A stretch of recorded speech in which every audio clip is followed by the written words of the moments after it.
Okay. I got a call from him. I wasn't sure if it was him, so I just wanted to double check. But you'll see a lot of the similar things. Um, and I hope they kind of, a lot of people didn't like the old school commentary. I thought it was a bit odd that people didn't like it. I thought it was neat. They didn't do the whole race. They did only a section of the race, but it really kind of made it interesting. I thought, at least. I enjoyed it. So joining me right now on the line, Boof Bonser, former Major League Baseball relief pitcher of a handful of different teams. Boof, thanks for calling in.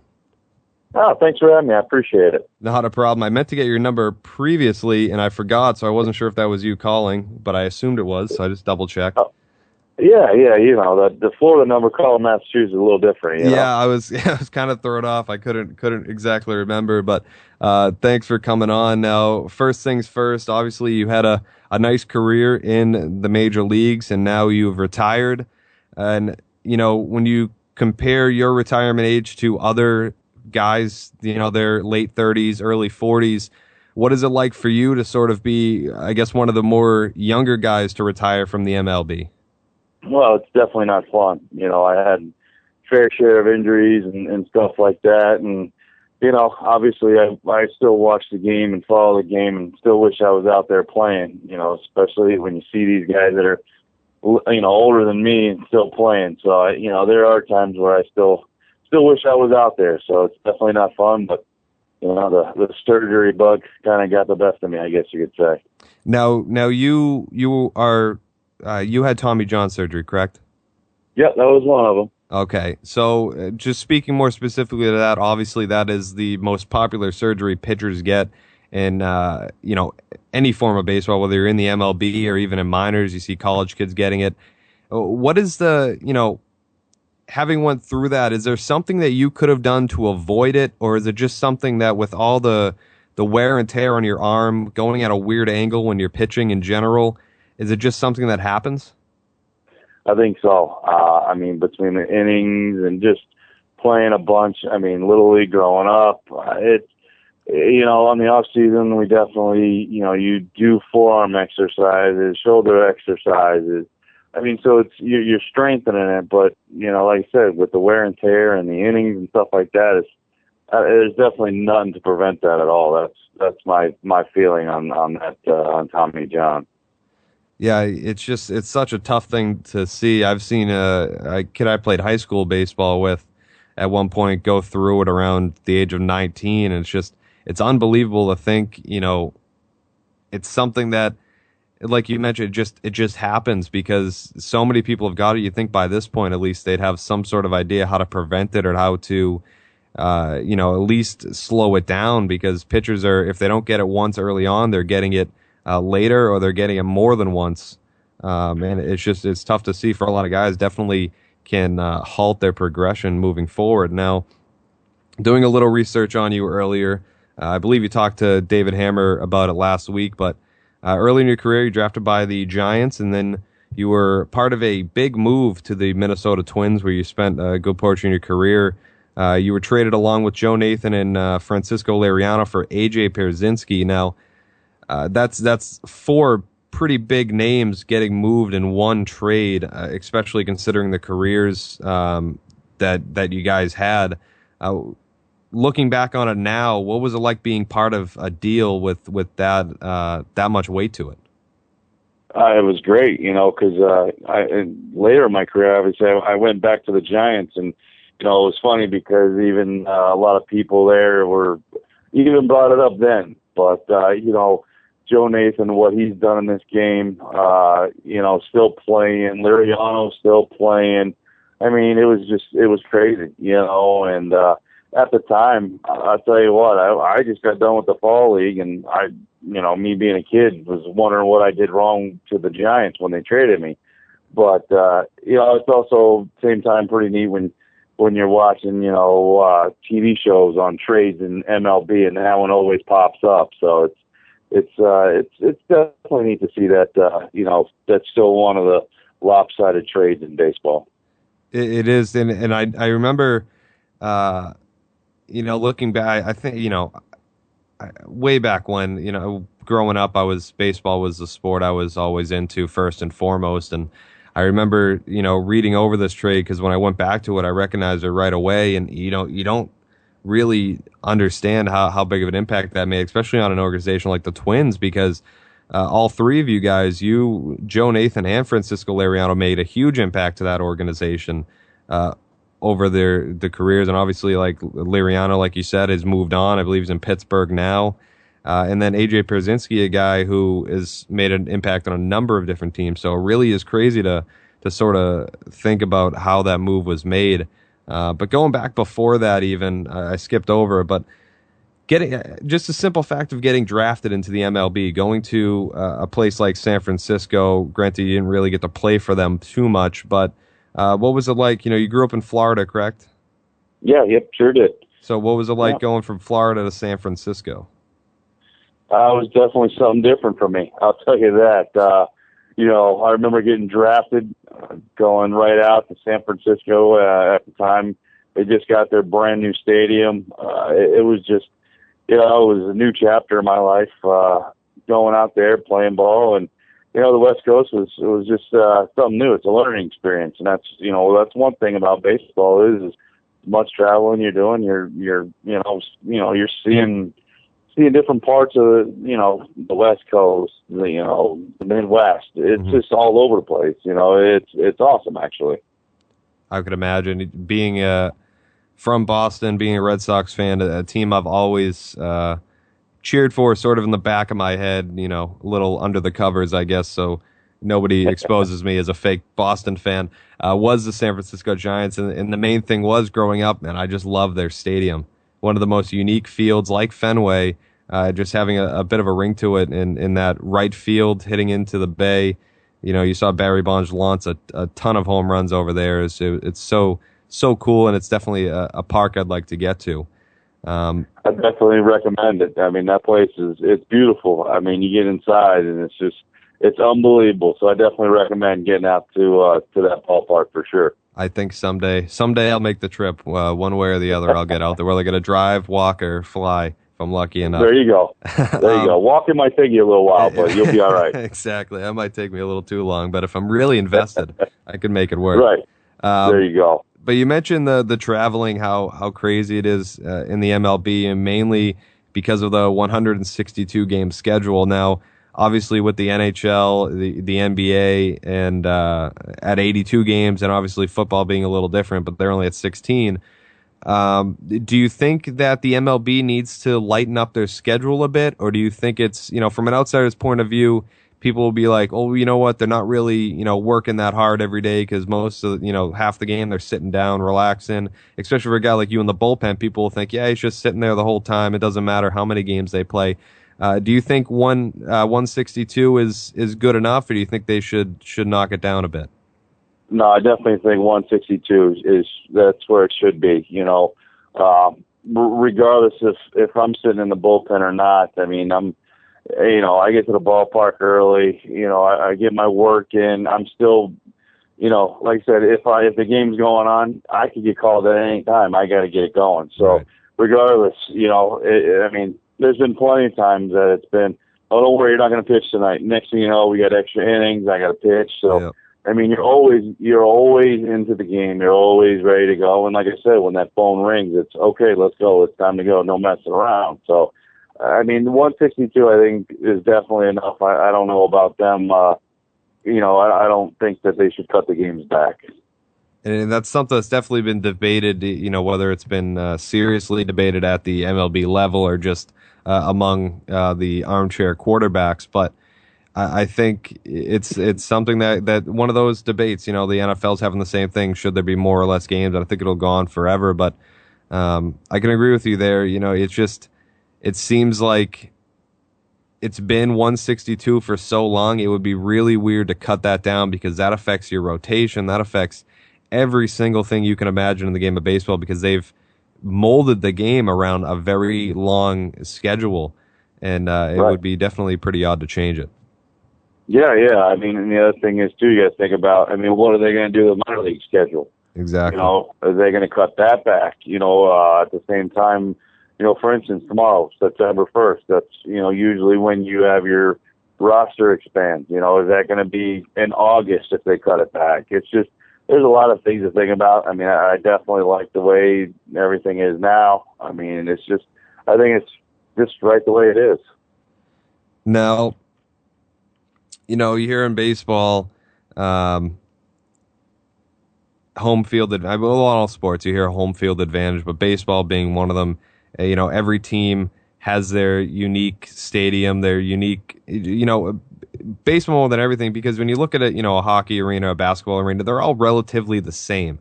None of them Right. really stand out too much. But baseball, you're in your own environment, and especially over the years, it seemed like it's growing slower to more one of like the more the niche kind of sports. Baseball's sort of fading in that sense. But you know, going into every stadium, do you really feel that home field advantage when you're pitching on the road? Can you hear all the fans yelling at you if you're against or for them? Yeah, you always hear that. I mean, that's why, you know, home field advantage is the best, because the crowd's getting loud, but, you know, they could be chanting your name. It's just, you know, that extra adrenaline rush when you're at home. You know, it's your own fans. You're coming to your own ballpark. And that's a huge thing. You know, if you need a little bit of a boost, people, you know, you hear your fans chanting, let's go, you know, whatever team you're playing for at the time. So I definitely think home field advantage is huge. And going through playing at pretty much, I'd imagine you played at almost every single stadium in Major League Baseball. Did you have one that really stuck out at you that either the fans or just being at the park, you were just kind of blown away by how it was?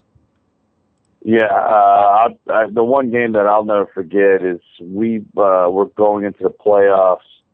Well, trying to clinch playoffs versus the White Sox at the Metrodome, and they ended up packing. I think it was like almost 56,000 people in the dome or something like that, and it was just loud. I mean, for a baseball game. It was great. You know, the bar fans were behind us. I was even pitching that game, and you know, like I said, it was electric. It was great. Now, reading up on your career, it says, you know, you started as a starting pitcher and then moved into a relief role. What was the number one difference? Obviously, you know, amount you pitch, time you go into the game, those are obvious differences. But what was the big difference between starting and relieving? It's really your mindset. I mean, starting, you got 5 days to prepare. Where you go to the bullpen, and guess what? The phone rings, and you're going to be in there for the next hitter. You know, so it's like you're always in bullpen. You have to always be prepared, know who's coming up, and know exactly what you're going to do. I mean, and at the same time too, it's kind of tougher because, you know, you only might get one guy to face in the when you come out of the bullpen. So you got to make sure, obviously, get the job done, get them out, do what you have to do. You know, I'm not saying that as a starter, but I'm just saying a starter usually goes his 6 innings. Right. So you're going to face a guy more than, you know, once or twice, but you got a little bit more homework, I guess you could say, when you're a starter, because, you know, like I said, you got a couple of days to relax, scout your opponent a little bit more. Fair enough. Now, being a pitcher, you have some guys. You know, Mariano Rivera being one of them. He had one pitch, the cutter, he went to, you know, 98% of the time it seemed. And you have some pitchers, especially some young pitchers, it seems nowadays have 5 to 6 pitches in their arsenal. What was the determining factor for the types of pitches you threw and why you threw those pitches? Well, I had 4 pitches: fastball, curveball, slider, change. When I first came up, I only had 3 of those, which was the fastball, curve, somewhat of a change, I guess you could say, so 2.5. But then, you know, I had to learn. They wanted me to learn a slider because that was the biggest thing when I was coming up. The slider was the big pitch. Mm-hmm. So, you know, as a starter, you know, as you can see, you're getting these guys who have 4 or 5 pitches. So it's more stuff, and that's what usually a starter has is more stuff to go to because they're no longer in games, and Right. they're going to face the hitters more than one time. Yeah, I could see that. You see so many young pitchers, and it's fun to watch, especially a lot of the young. I remember when Steven Strasburg debuted, and his curveball. They showcased it on ESPN for like 2 days straight. After his Hmm. debut, he just had an unbelievable curveball, and so many pitchers, whether they have 3 pitches, 5 pitches, 6 pitches, whatever it may be. Um, they really have those. That's the fascinating thing about pitching. They really have those crazy movement on some pitches that makes them unique, and other pitchers they can just blow one by you, just a regular fastball, and you can't hit it whether there's a lot of movement on it or not. Right, and that's all just arm angle, where it comes out of, making sure each pitch looks the same, and then it just drops out. So that's your good starting pitchers can do that. I mean, even your relievers, the same thing. It's all arm slot, and they're making stuff look the same, and then it's not. So that's the good part. Now, when you started, obviously you start from the windup, and then when you relieve, you start from the stretch. Was it? I pitched. I mean, obviously at a high school level, so it really wasn't much to compare. But was it that much of a difference to you as you moved through your career, whether you started in the windup or the stretch? It didn't bother me one bit because regardless, obviously I didn't throw any no hitters or perfect games, so. Yeah. I knew how to pitch out of the out of the stretch too. So yeah, that didn't affect me one bit at all. All right. Well, on the air right now with Boof Bonser, former Major League Baseball pitcher, starter, and reliever, more notably for the Minnesota Twins. A couple more questions here before I let you go. Sort of a fantasy question, I guess you could say. You're on the mound one last time, and you get to pick any batter you can go up against. Who, past, present, future? Who would it be? Oh wow, that's interesting on the spot there. You know what? It's funny. I don't even I couldn't even answer that because I wouldn't even know who to even put up there. To be honest with you, I mean that's crazy.